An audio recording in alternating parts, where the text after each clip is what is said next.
네, 13번 문제 보도록 하겠습니다.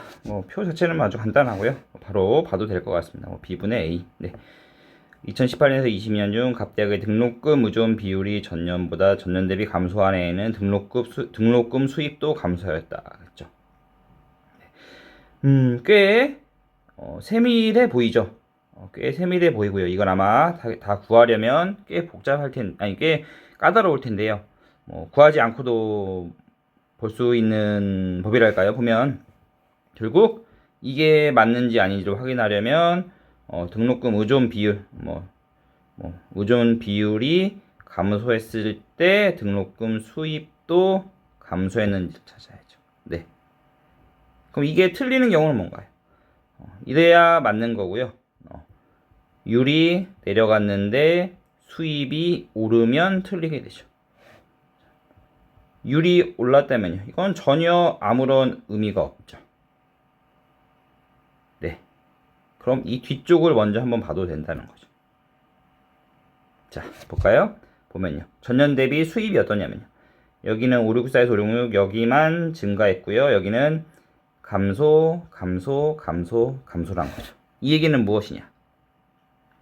여기 18년, 여기 이 사이 19년, 전년도를 대비했으니까, 전년 대비를 했으니까 2019, 20, 21, 22는 이걸 볼 필요가 없다는 이야기입니다. 왜냐? 이게 만약 등록금 의존 비율이 올랐다면요. 올랐다면 당연히 기업과는 관계가 없고요. 만약 의존 비율이 내렸다면은 수입이 올랐나 내렸나를 확인해야 되는데 전부 수입이 내려갔으니까 맞는 게 된다는 거죠. 그러므로 여기는 전혀 확인할 필요가 없다는 겁니다. 여기만 확인하면 되죠. 여기는 수입이 올랐으니까요. 그럼 과연 의존 비율이 올랐냐 아니냐를 판단할 필요가 있으니까요. 계산할 수도 있지만 이거 두 가지 간단히 놓고 본다면 분자는 증가, 분모는 감소했으니까요. 여기가 더 높았겠네요. 그쵸? 여기가 이쪽이 이렇게 17년이 18년보다 크겠네요. 그러므로 기억 보기와는 관련이 없는 얘기죠. 등록금 의존 비율이 전년 대비 감소한 해에는 했는데 18년은 전년보다 증가했으니까 여기가 등록금 수입이 증가했다 해도 전혀 문제가 없고요. 나머지 이쪽은 다시 한번 말씀드리지만 등록금 수입이 무조건 전부 등록금 수입이 감소했으니까요. 여기가 증가했든 감소했든 무조건 기억 보기는 맞는다가 된다는 거죠. 네. 자, 등록금 의존 비율이 전년 대비 만약 증가했다면요. 여기 기업과는 전혀 관련이 없으니까 판단할 내용이 아니고요. 자, 등록금 비율이 전년 대비 감소했다면 등록금 수입이 감소했다는 걸 확인해야 되는데 등록금 수입이 감소했다는 건 눈으로 바로 확인이 가능하니까요. 여기를 계산하지 않아도 된다는 겁니다. 네. 글쎄요. 제가 그 분석을 좀 잘못한 건지 제 기억에 한 3, 4년 전 문제까지만 해도 이런 내용이 전혀 없었는데 제 기억에 하여튼 최근 1, 2년 정도, 2, 3년 정도 안에 이런 내용 뭔가 앞쪽을 판단한 후에 뒤쪽을 판단해야 하는데 앞쪽을 판단하기가 굉장히 까다롭고요. 그쵸? 이거 실제로 구하려면 얼마가 나오는지 모르겠는데 아마 네, 굉장히 여기는 아니겠네요. 어쨌든 굉장히 좀 까다롭고요. 하지만 뒤쪽을 먼저 보고 판단한다면 훨씬 더 판단할 내용, 파악할 내용이 줄어드는 이런 내용의 보기 또는 선지가 최근 1, 2년 정도에서 많이 늘어난 것 같아요.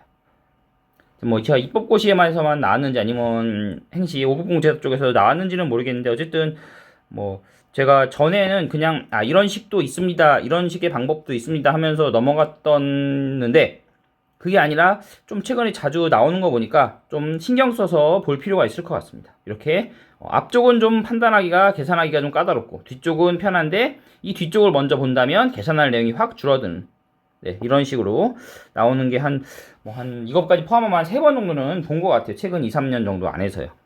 앞으로도 종종 자주 나오지 않을까 생각합니다. 한번 잘 살펴보시기 바랍니다.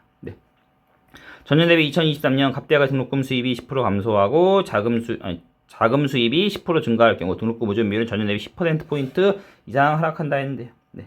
이거를 굳이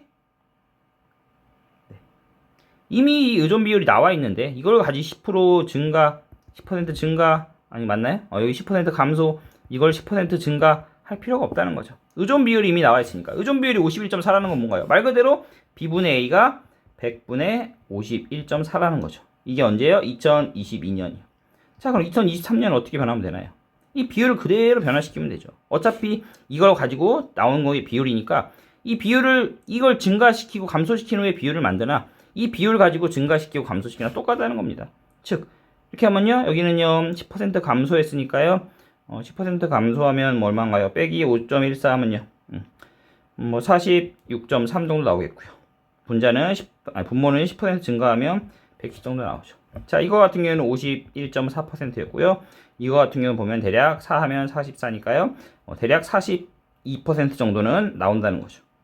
자 10%포인트 이상 하락인데 10%포인트 미만 하락이죠. 대략 뭐 9.6 정도 오차가 있다 해도 10%포인트 이상은 아닐 것 같습니다. 그래서 10%포인트 이상 하락한다가 틀렸고요. 2018에서 20년 동안 전년 대비 자금 수입 증가분이 100만원 이하인 해가 존재한다 했네요. 자금 수입 증가분 100만원 이하 단위로 한번 봐야겠네요. 단위가 1000원이니까 100만원이면 1000만, 10만, 100만 여기가 100만이네요. 여기는 뭐 200만이고요. 여기가 100만이 안 되겠네요. 뭐 100만, 1000만 어긴가요? 그러면 1억 8,600만 얼마고 여기도 1억 8,600만 얼마니까 자금 수입 증가분이 100만원 이하인 애가 여기 존재하네. 그래서 정답은 기억 디귿. 네, 3번 되겠고요. 뭐 디귿은 워낙 간단했고요. 기억 같은 경우는 뭐 최신적으로 요 몇 년간 종종 1년에 한 번 정도씩 나오는 내용 같습니다.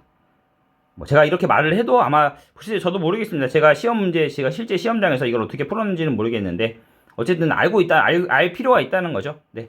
이 앞쪽을 너무 집착할 게 아니라 뒤쪽을 먼저 봐서 전년 대비 감소한 애는 등록금 수입도 감소했다. 전부 감소했으니까 여기는 무조건 볼 필요가 없다. 증가한 여기만 확인하면 된다는 거예요. 이런 거 한번 보시면 좋겠고요. 뭐 니은 같은 경우는 뭐 이거 아마 뭐 좀 여러 공부가 있다면 공부를 많이 하셨다면 뭐 모의고사 같은 거 많이 풀어보셨다면 뭐 이 정도는 굳이 여기서 이걸 가지고 10% 증가 감소할 필요 없이 비율이 이미 나와 있기 때문에 이거 가지고 감소시키고 증가시키면 된다. 뭐 이 정도는 어느 정도 익숙한 내용 아닐까 생각합니다. 네. 특히 기억 좀 신경 써서 봐야 할 것 같습니다. 네. 문제 13번의 정답 3번이었습니다.